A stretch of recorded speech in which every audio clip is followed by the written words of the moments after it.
Today's session is about basics of HTML. I welcome Abhilash. Abhilash. So, good afternoon, everyone. As Ashian has already said, yesterday was all about UI and UX, and today we are going to uh, get our hands dirty with a few actual HTML code. So, let me present my screen.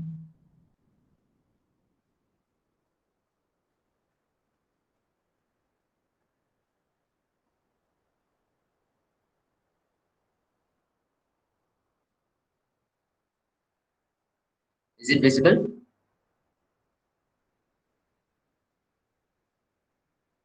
Can I get a few comments? Okay. So, this is where we left off yesterday. It was about how to design the web page in Adobe XD. And I have made a few changes to it. This is how it looks, and this is what we are going to make by the end of this session. Uh, I have given it a particular color, a violetish color, and uh, we'll be using this as the base. So let's start with HTML. The basic, most fundamental elements or syntax of HTML is tags. As you can see in this example, this is for a division, div tag. You open it with this and you close it with the second one. So that is what you call a tag. This is the opening tag and this is the closing tag. So how to create an HTML file? This is the one of the most easiest thing you can ever do. So first you open up a new text file or any file as a matter of fact. Let's start with the new text file and you name it whatever you like. Usually the first page is given index as a, usually that is what you give because while you are hosting on the website, the hosting service looks for the index page, the file named index.html, and then uses that file as the front page of your, that is the home page of your screen. So usually you give it index.html, but it's not really necessary that you should give it. So we will give it index and .html. We'll save it as .html, but it didn't work because this is saved as a text document. You'll have to open the notepad and save as all files and then give it .html extension.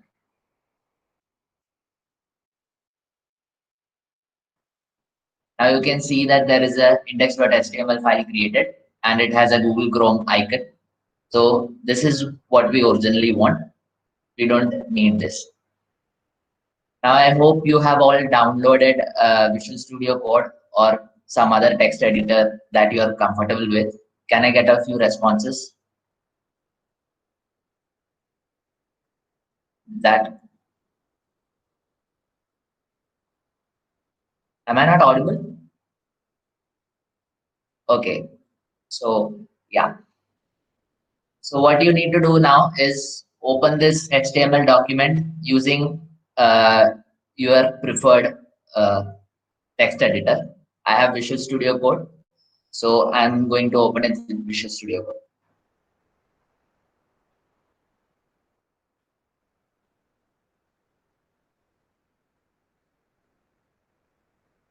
Okay, so you are probably greeted with an empty screen.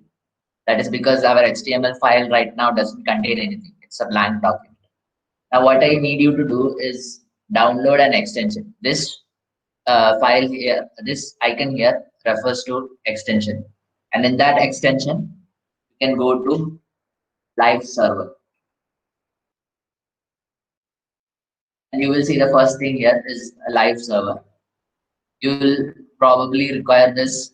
It's not uh, a must, but it makes your life a lot more easier. What it does is it creates a virtual host and hosts your website in this. So whenever you are making changes to your code, it automatically changes on the web page as well. So you don't have to make changes, refresh your web page each time you are making a change. So that makes it a lot more easier. I have already installed it, and you can install it right now.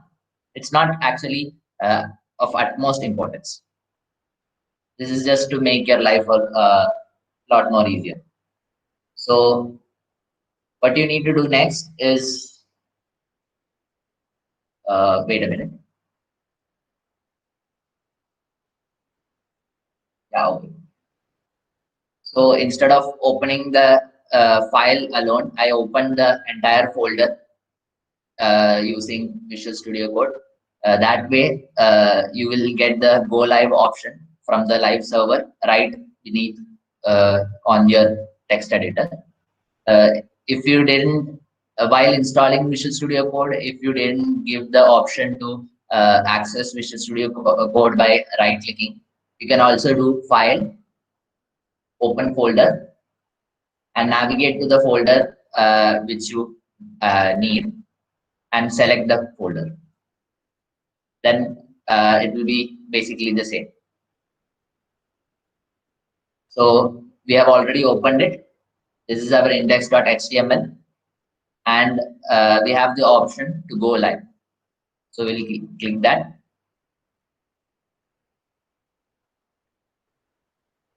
Now this, as you can see, is on a local host 127.0.0.1 is colon 5500. So that is our HTML page. I got it to the side. Okay, so first we need we have created the HTML file now.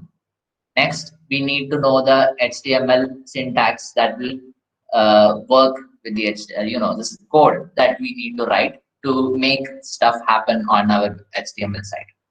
So I have given a few tags here. There is an HTML tag, there is a head tag, there is a title tag, a body tag, and everything is being closed after it is open. So what it does is, this is a basic web page. The title is this. The new tab that you can see here is what you call the title. This is the URL bar. This entire part that has minimize, maximize, the tab name, etc., is called the head of the HTML file, and the rest of it is the body. So whatever you need to display, as in the images, the other media, audio file, video file, whatever you want to display, that will be in the body part. And whatever you need to load when you are getting opening that website, like the JavaScript, the CSS, style sheet, anything that you want to load is going to go to the head file, head portion of the HTML tag. So that's why we have HTML, head, title, as title is a part of the head. So title also goes in head. Then we have body, and rest of the code comes under body. And then we close the HTML tag. So HTML, there is a few versions of HTML. Currently, the version that is most being used is HTML5. And how we can differentiate HTML5 is that the opening will be something like this. Opening bracket, exclamation mark, doc type HTML, and closing bracket. That will be at the start of the file for an HTML file, 5 document. So in a Visual Studio Code, what we'll do is, there is an easy way to do this. You just have to put an exclamation mark, and there is a autofill option that you have, and press enter. Everything you need will automatically come. But for the sake of this, we will type it.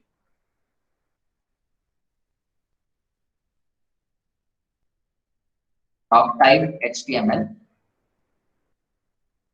Now we have to open the HTML code. HTML. Open it and then close it. I have a different extension to automatically close it. That is why it is automatically closing for me. It might not work that way for you. So what you have to do is open the HTML file and then close the HTML file. Then we have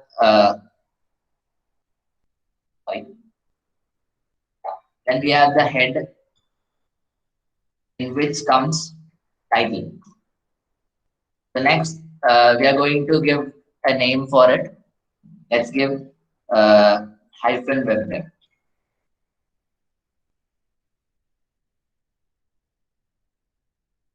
When you save this file, automatically it is supposed to automatically have an effect on our web page as well. Now the title has changed to hyphen webdev. Whatever you give in your title, the new tab or this part will change. After head comes the body part.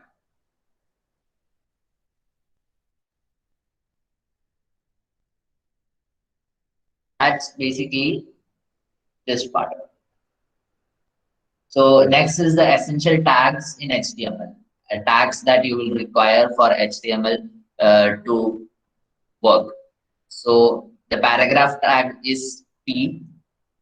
Links are given using A space href and equal to, in quotations, the path of the link which you need to wherever you need to go. Next is headings. Headings have from H1 to H6, and each of them varies in size. That's what you can see here. So heading 1 is 32 pixels. It's all approximate size, not exact size. So heading 3 is actually 18.74, something like that. So I have approximated it into 18 pixels. Heading 1 is 32, heading 2 is 24, heading 3 is 18, heading 4 is 16, heading 5 is 13, and heading 6 is 10. There are alternate methods to use the size. You can that we will learn when we are taking CSS, about CSS. So then after heading comes list. There are two types of lists: unordered lists and ordered lists. You can see the difference here. In an unordered list, when you give the command for unordered list, it comes like this. It will be bullet points. You can change the style of the bullets. It can be circle, it can be square, it can be any arbitrary shape that you want. So after which there is ordered list, in which it comes with 1, 2, 3, and the list elements are numbered. Li is used for the list element. Each element is given in an li tag. Then we have list attributes, which is in the list. For example, this one. In unordered list, we can give type is equal to Arabic. It is Arabic by default. If you want, you can give Roman. Then it will change to Roman numeric. Giving a lower Roman gives you the lowercase of Roman. Upper Roman gives you uppercase of Roman. Then you have alphabets, and giving another attribute reversed,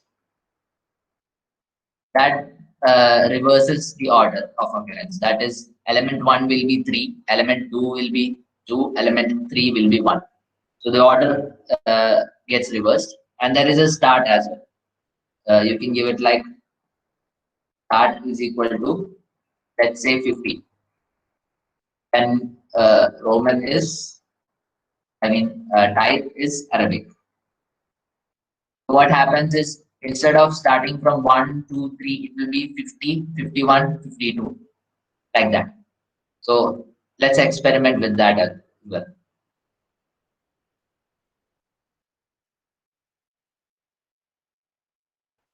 Okay, so we'll start with P, that is for paragraph. You can write anything for paragraph. In Visual Studio Code, there is a function called lorem, after which you give a number, and it will give you broiler text, is what it is called. What it actually means is that it will give you sample text that you don't have to write yourself. It will autofill the sample text.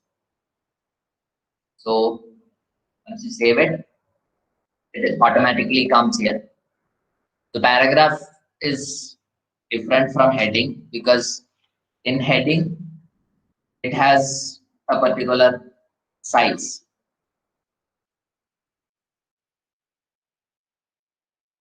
It will come in a particular size.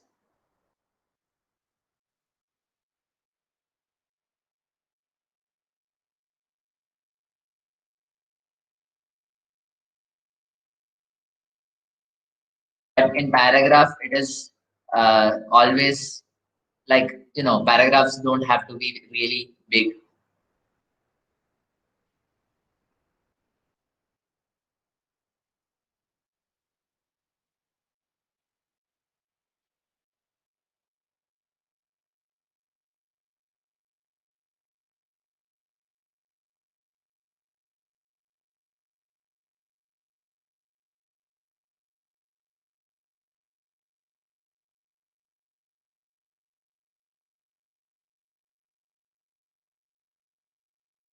So it goes like that. There is up to H6. I think I'll write that as well.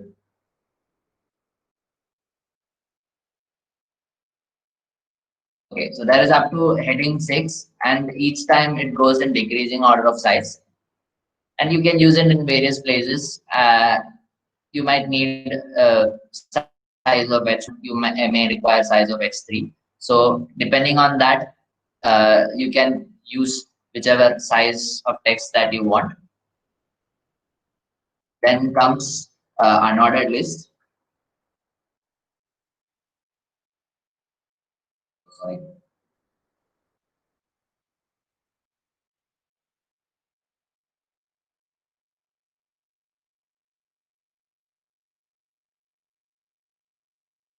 That is unordered list. You have dots that come. Now you can change this dot. We'll cover that in the CSS section because it comes under styling, the HTML tags. So it will come under CSS. Now next we have ordered list.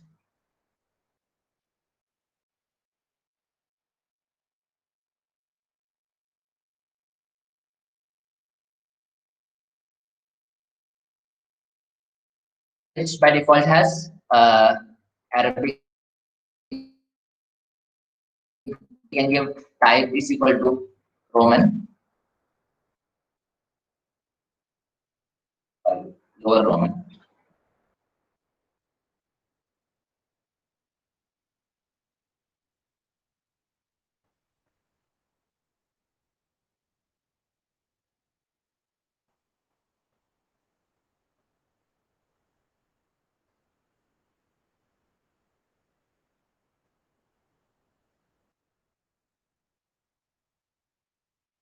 And it doesn't seem to be working. So maybe the support for it has been taken out in the newer versions of Chrome.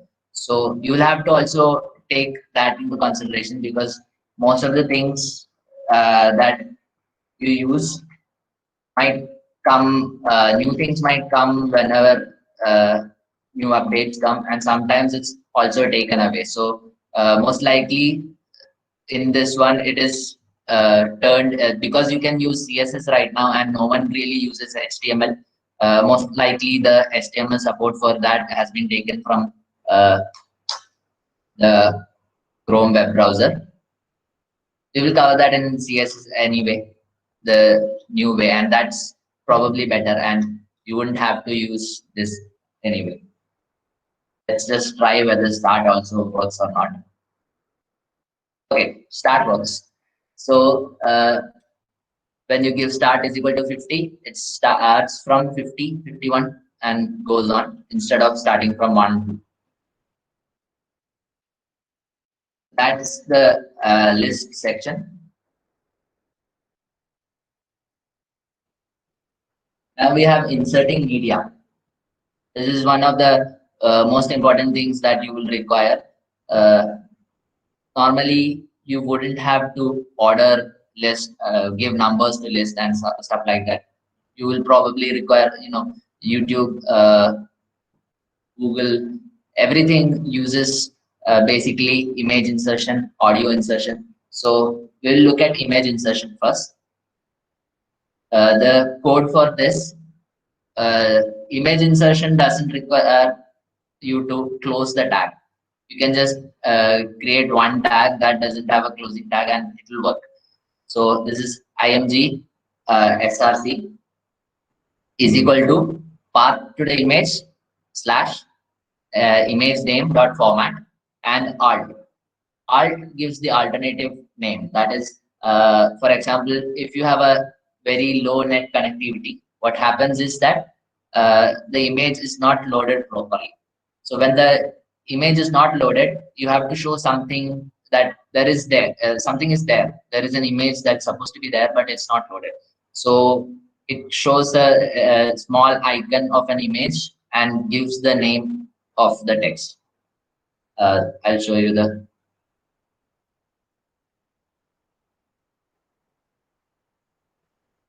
So first, I think, 1 second.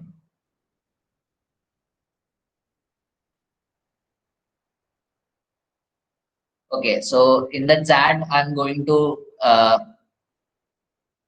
paste a link. In this link, you can get these camera photos. So what I'm going to do is I'm going to create a new folder in our project file and copy paste them in that file. I'm going to name the folder img. I'm going to paste it. Okay, so one of you has a doubt. How do we change the bullet shape? Yeah, like I said, you have a CSS property for that, and we will be covering that in the CSS section. If you are still curious, it's list style type. The CSS property is called a list. Hyphen that you give whether it is circle, square, diamond, stuff like that, and the bullets change. So now we have an image folder, img folder, in which we have a few images of the camera. Okay, so now we are going to insert these images. Let's insert here img, and in the src section, you give it the path to the image. So it is an img slash any one of the image, and you need to keep it in mind that you give the entire extension of the file. So it is .jpg, so you can give .jpg file. If it is .jpeg, you have to mention that, because if you don't mention it, the image is not displayed properly. Now for the alternative name, you'll give, let's say, camera 1. Now when you save it, you can see that the camera has come, but it's too large. So what do we do next? We have other properties, width and height. Using width and height, you can decide how much the size of the image should be. So let's say 100 pixels. Now it is really small. So a lot of the times you will have to do this again and again until you find a size that is comfortable with you. So width is 500 pixel and the height is automatically adjusted based on the width. But you can also give height as much as you want, but that will most likely distort the image. The image will get stretched. Let's say we give 800, no, something less, like 300 pixels. In this case, you can see the picture visibly shrinking. So it's best practice that you only give width and not give height, because usually browsers,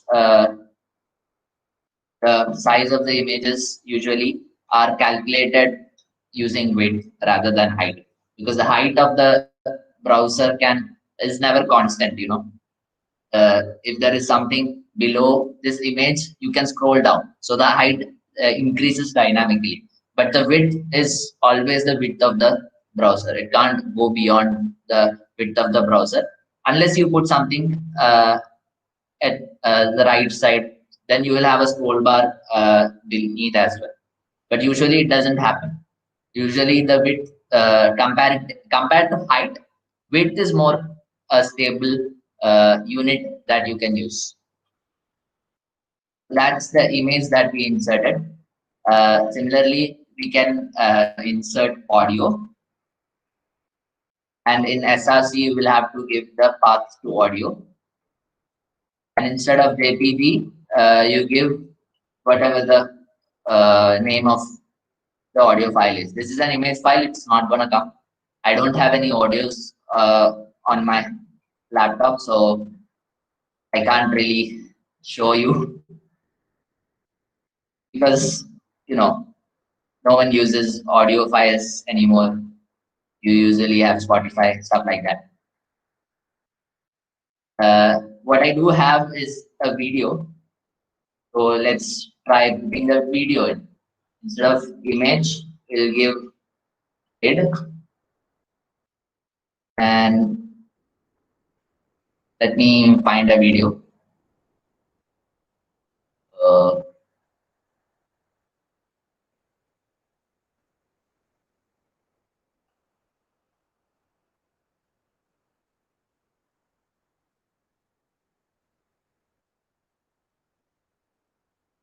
okay, so in video, I'm going to put a sample copy of a video. Oh dear, it's too large. Let's wait that to happen, and we'll take a look at the audio insertion.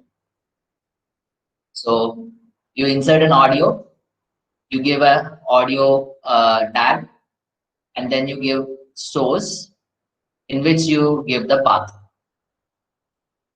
and then the type of the format. You need to give this type because video is also basically the same. So instead of audio tag, you give a video tag, and this one has something extra, which is the width, and you need to give a value in pixels.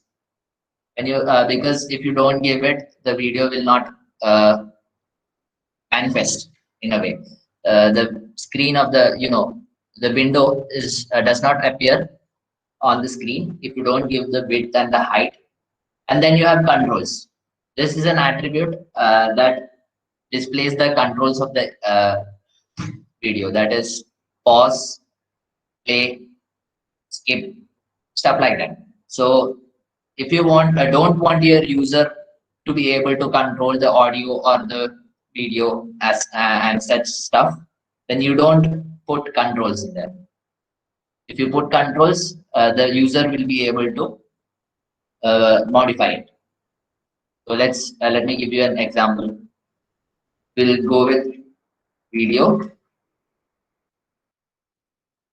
and we'll put width is equal to let's say 500 pixels, equal to the camera,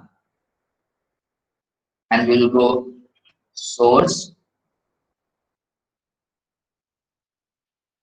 and an SRC, and we'll give it a location. So this is the video that I put, and that's in that location. Now, if I save it, the video has come beneath, but I can't do anything. I don't have any controls. Why? Because I haven't given controls here. Now, as you can see that the video is not playing either. So if you want to play the video, you have an option for autoplay, in which case, whenever it starts, the video will automatically start playing. So instead of autoplay, you can give controls. And when you save it right now, you can see that the controls are now visible. Now you have a play button, and you can pause it whenever you want. You can skip it to whichever part you want, and so on. You can go to download picture in picture, zoom, and stuff like that. So uh, next is, that's how you do video.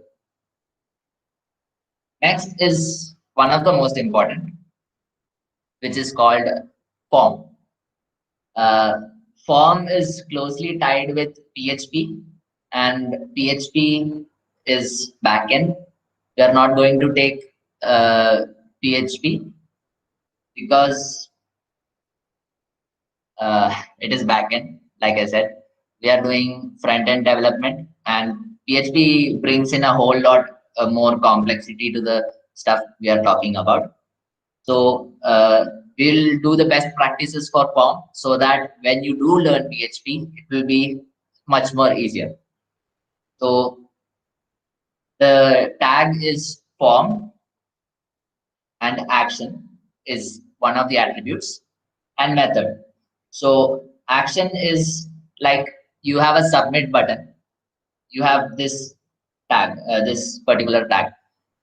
Input type is equal to submit, value is equal to whatever you want. Right now it is submit. In this case, you can have any value. What the value means is that whatever you put in the value, the submit button will show that value. Or let me see. In this one, you can see that the button has submit written on it. If you have, if you change, if you change the value to something else like click me, then the submit there will be will have click me written on it. So the value, you can give any value you want. That doesn't actually change the performance. It only changes what you can see.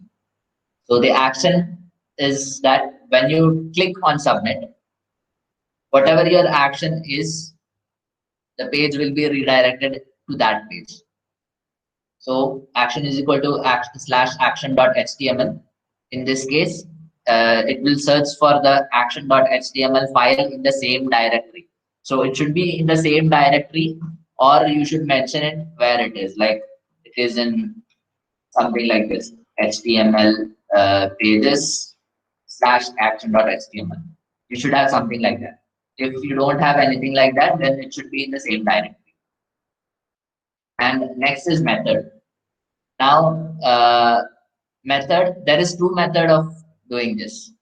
There is a get method and a post method. Get and post. What is the difference between get and post?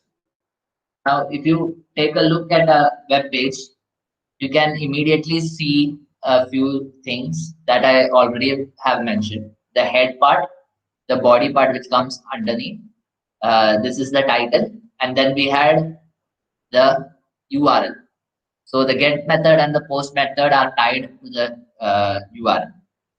If you use get method, what happens is whatever you do will go to the URL. If you use post method, it will not go to the URL. That's the biggest difference. So why does it matter? Because security. If you have like, you know, a form, you need it in the next page. You are using it for form authentication. So what happens is you are writing your username and your email, If you are using uh, get method, what happens is your username and your email is posted to the URL. For example, it would be like if you are going to action.html, it will be action.html and username equal to whatever your username is, and then and password, something like that. That's what you are going to have. Password is equal to whatever your password is. So it is basically visible to the naked eye. You can see that, okay, the username and password is right here. If someone is looking over your shoulder, uh, you might be using web browsers in public spaces. If someone looks over your shoulder, they can see your username and password right there written on the URL, and that is not good for security. So when you use the get method, you will have something like this. When you use post method, what happens is only this much is shown dash action.html, the page that you are going to. And there are methods to even not show this much, but that is not related to this context of front-end development. So some other times. Okay, so the next is the input tab. It creates an input field for you to type in. So if you have an input type is equal to email, then it will be checking for a mail ID. That is, there should be at the rate, and there should be like, was it? Yeah, at gmail.com. The syntax of an email, if you get what I mean, should be there. Only then it will accept the string. But you should understand that this is not uh, email verification. There is something in web development called email verification. This is done during the backend time. What you do is you verify the email ID that the user has provided to you. For example, my email ID is kpablash.10000@gmail.com. That is a valid email ID, and it will work. But if you only give it like, if you only check the email in this particular manner, that is by just giving type is equal to email, sure, I can't give ABCDEF for in the input field. But what I can do is I can do abcdef@abcdef.com. I can do that, and you can fool this particular input. So it is just for just to primary verification. You need to do a proper verification in the backend. Next is password. Uh, so what is the benefit of giving type is equal to password? The benefit is that whenever you type, have you seen that the password never shows up? It's always dot dot dot dot dot dot dot, something like that. So if you give type is equal to password, then that's what you will get. Then you might have noticed that there is another attribute called name. So this helps when you are using PHP. When you are using PHP code, PHP is a completely different file from HTML. So what happens is that whenever you are sending something over to PHP, you need to send it in a way that PHP understands what it is. Uh, yeah, so you will give name is equal to mail.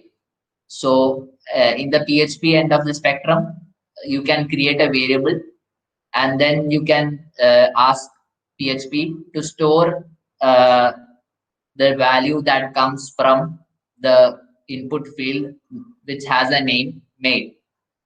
That is how you do it in PHP. So that the variable stores whatever you give it as input in the input field, which has the name mail. So giving a name is important because this is what you will use in PHP to uh, basically take it in, take the value in. There are other tags in form, but these are the most important one. You can also give text here, which will just take text, and then you have text area as a tag itself, text area. And in that text area, you will have to give rows and columns. Row is equal to some value and column is equal to some value. So what that does is it makes something like this particular part. It will give you a larger text area where you can uh, write more. More number of strings can be accepted by it. So let's try doing it, this as well. Underneath video. Okay. Uh, we'll start with form. That's our form, and then we have action, which will give slash action dot html, and then we'll try method get. Method is equal to get is what we'll try first. Okay. Next is input. So default as text. You can give type email, and then you can give input type password, and then input type submit, and the value.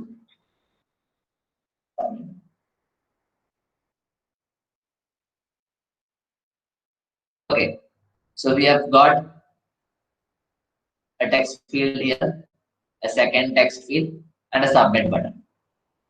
So when you try to submit right now, you get a error, cannot get slash action.html. That is basically because we don't have an action.html page. What we will do right now is create a new file. In this, you have an option directly baked into VS Code. You can click new file here and give it a name, action.html. Okay, so now we have action.html. We'll create a sample for this one, just so that it doesn't give you an empty result. And we will give the title of the document to hyphen website itself, web dev, sorry.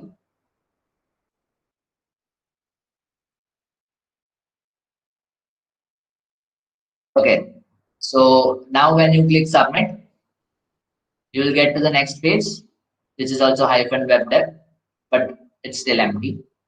So let's put something to define it. Let's say an H1 tab, and we'll give this is action.html. So we'll save it like that. Now when you click submit, you get this is action.html. That implies that you have reached action.html page. Now what you need to do is the value, like I said, is right now it is submit. You can go click me. To do that, the submit becomes click me. That's the only difference. Let's set it back to submit. Okay. So what do we do next? Yeah. There is another uh, attribute. If you give required here, REQUIRED. So if you give required as attribute, what happens is that you can't submit until you fill this field out. You have to write something in it, otherwise you can't submit in either of those. So there is also another attribute called read only, but that is not really useful because as the name suggests, it makes it read only. The user can't really manipulate it. So let's try an email ID. abcd at gmail.com. And the password, let's say it is password ASSWORD. Okay, now when you submit, sorry, yeah, this is basically because of using the get method.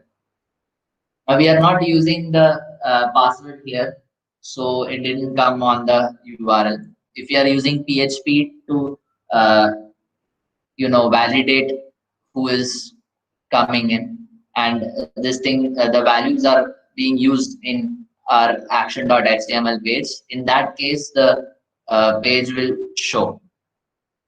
This is because you are using get method that you got a warning from Google Chrome. So instead of get, we will use post. That is by far the most secured way right now. There are places where you would prefer to use get method when you need to show the things that are typed in the field. You want it to be shown on the URL, then you can use that option, get method, that is.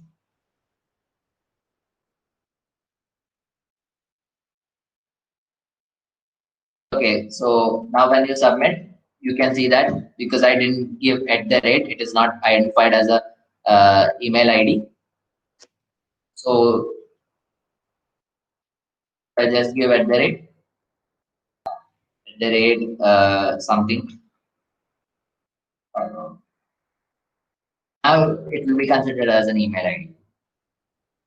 And this page isn't working. What happened? HTTP error 405. Oh dear. Something that shouldn't have happened has happened.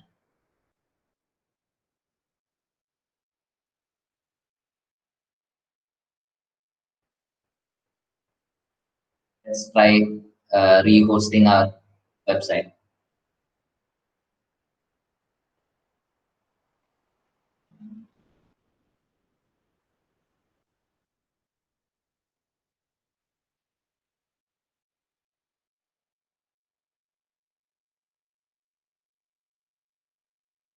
Okay, I have no idea what happened. Is it because of changing the method, maybe?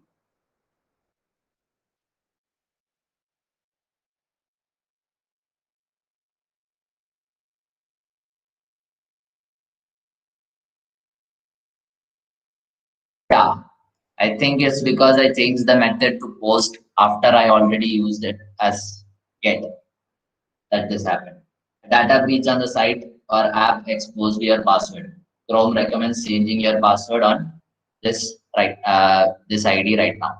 So the exposure of password is because I used get method. Right now my post method is also not working. God knows why. And when you are doing web development, be ready for stuff like this because it always happens. Whenever you are a web development is a field that is constantly evolving. So up until now, there was no issue if you use the method post, right? The method get. But right now, when I use method get, Chrome told me that it was not secure, and maybe Chrome has blocked me. That is why I got a error 405. You can check what error 405 is. Yeah, so error 405 is that method not allowed in an HTTP response status code, indicating that the specified request HTTP method was received and recognized by the server, but the server has rejected that particular method for the requested resource. So basically, the servers have rejected our method. Great. There are a few doubts. Can we add video recording button For the video tag, I am not sure because it's to show the media. It is not to record the media. If you are asking for screen recording, you will have to use a completely different software like OBS Studio, stuff like that. You can't really use the web browser to record the video. Then I'm getting the error 405 with method post. Yeah, like I said, 405 error is like the method that we used is not accepted. I tried the video tag, but I can't run the video. Did you give the controls? Like I had previously mentioned in the video tag, if you don't give controls, you have no option. The user has no option to do anything with the video. You will have to give autoplay. This thing, the autoplay, in which case it will automatically start playing. Even if there is no controls, it will automatically start playing and it will end when it ends. You can give a command called loop, in which case after the video ends, after the video completely ends, it will start over again. If you don't give loop, it will stop there.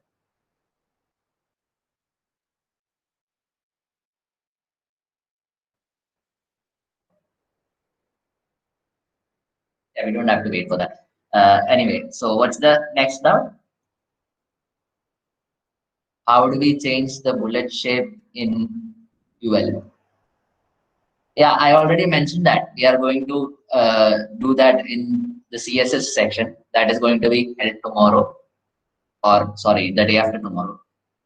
So if you really want, it's this style, I guess.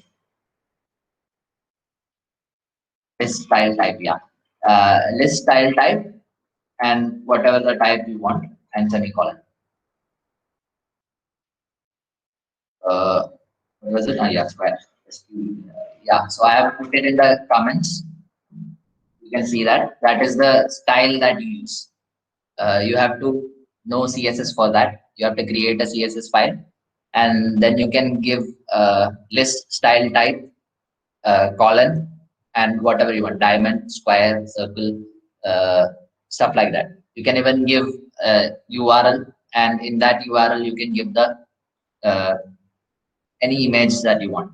But keep it in mind that the image should be small enough that it can be shown as that small dot or the bullet points, size of the bullet points.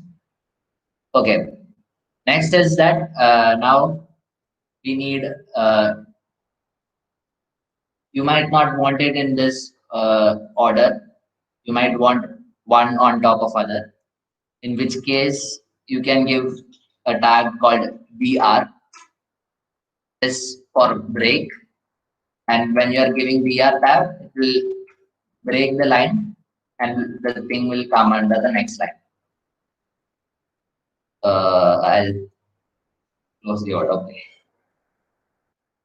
Okay. What's next? Yeah. I think that is basically all. Now, what we will do with the rest of the remaining time, there is just 5 minutes left. We'll give the HTML code enough so that we can pick up in the next class for the CSS. So we are going to code this one. Oh, I think I forgot how to tell you about, I forgot to tell you about this map section. So basically you go to Google Maps.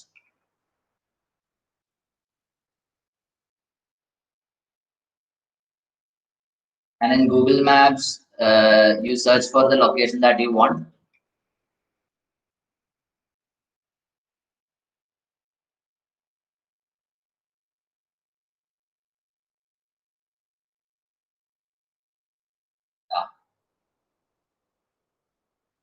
So after we take that, we go to the options. We have an option to embed, yeah, share or embed map. This particular option. Select that, and you get embed map. So from embed map, you copy this part, the HTML part, and then you put it in your code. So below form, let's put it. Now if you go back, you can see that it is there. What you need to also remember is that there is, yeah, width is equal to 600, height is equal to 450. You can change these to increase or decrease the size of uh, this boundary of this map. So let's give it 300 and maybe uh, somewhere around 160 maybe. Now it is really small.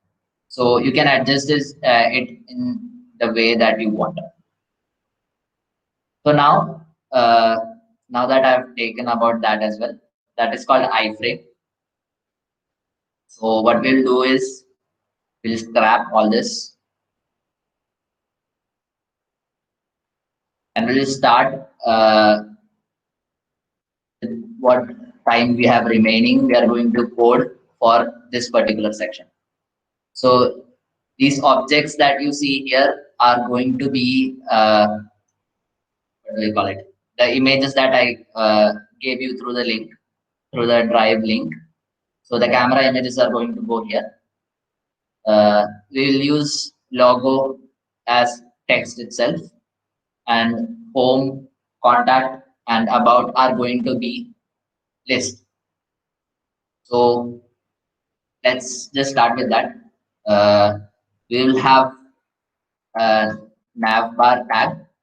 This is there is nothing really different about navbar tab. It's just for the sake of the name. There are a few tags that you can give that doesn't really affect the HTML file. Uh, like there is span, navbar, header, footer. All this stuff are tags that you can use to define your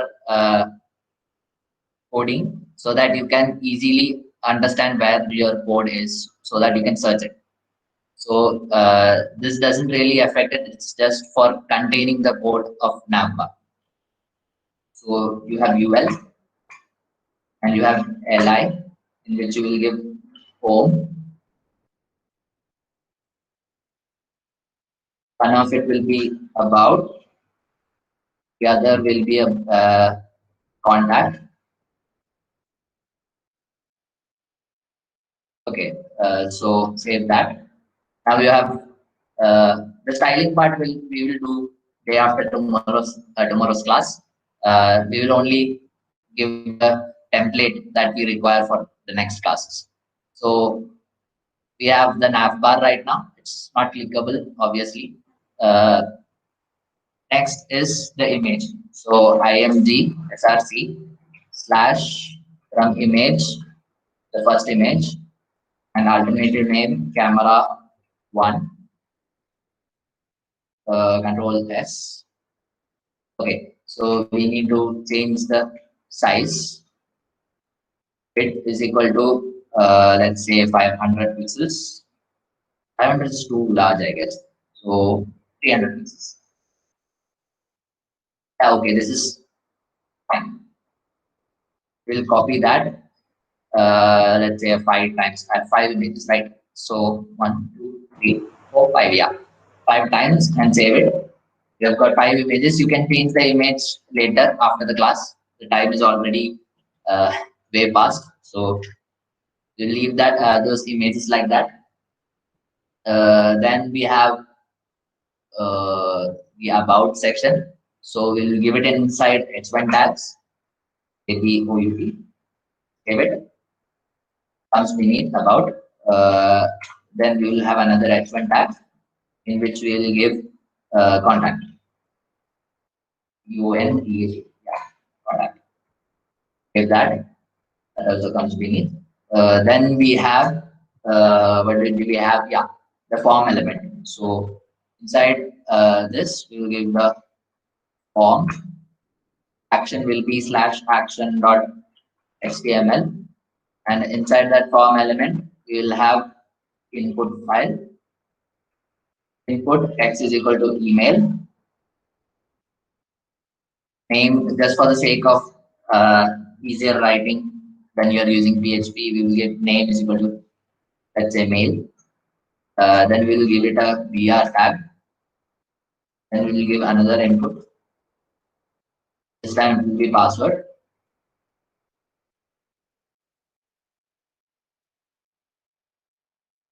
Name is equal to PSD, let's say. Another BR. This time it's going to be text area. The name is comment.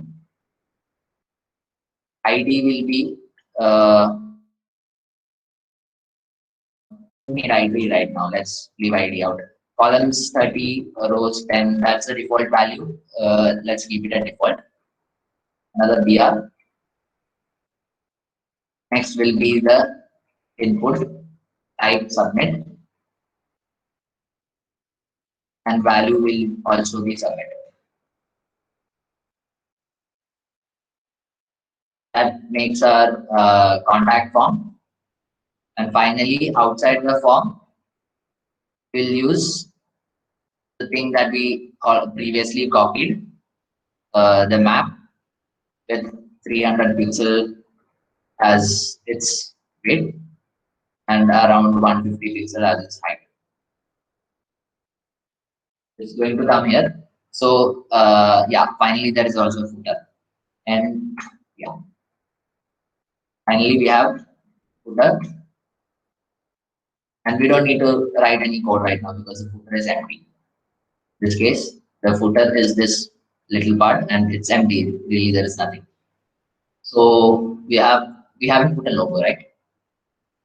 Yeah, we haven't put a logo. So we'll put a logo here. H1, I guess.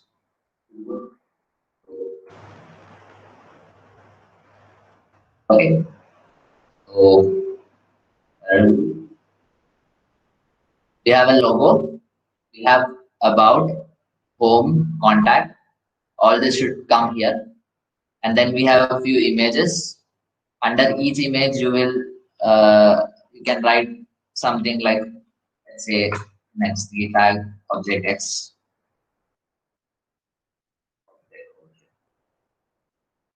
Okay. X. So we'll give that under each image. We will not don't you need not worry about what it looks like right now, because usually HTML is not where you do the visual stuff. The front end that makes it look really good is usually done using CSS, and we will be learning CSS in the later classes. The second and third is dedicated for CSS because CSS is a very huge topic. We might not be able to take everything about CSS, but I'll try to take everything that you will require to make your own website. So that's it for today. Thank you, and I hope that the class was good.